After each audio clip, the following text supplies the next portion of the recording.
बुलढाणा जिल्ह्यातील जळगाव जामोद येथे smart meter विरोधात नागरिक आक्रमक झाले आहेत।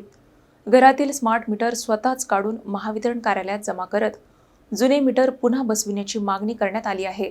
बुलढाणा जिल्ह्यातील जळगाव जामोद येथे स्मार्ट मीटर विरोधात नागरिकांनी आगळेवेगळे आंदोलन छेडले।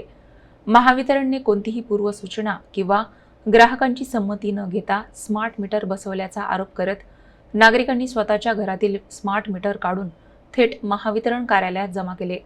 या अनोख्या आंदोलनामुळे कार्यालयात काही काळ गोंधळाचे वातावरण निर्माण झाले।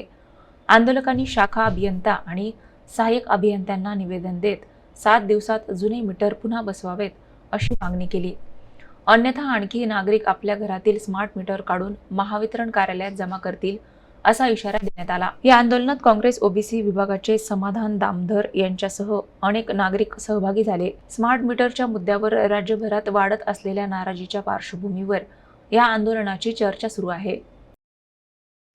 मीटर काढण्यापूर्वी वारंवार सर्व अधिकाऱ्यांना तोंडी सांगितलं गेलं की साहेब हे मीटर काढून न्या, साहेब हे मीटर काढून न्या, परंतु ऐन पावसाच्या वेळे रात्री बेरात्री बिल न भरल्यामुळे ते मीटर बंद झाले। त्यामुळे गावातील 2-3 लोकांची प्रकृती बिघडली।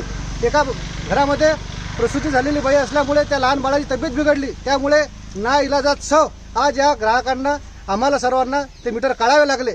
तरी महावितरणने याची दखल घेऊन तात्काळ गावातले सर्व मीटर बदलून जुने मीटर द्यावे ही आमची मागणी आहे।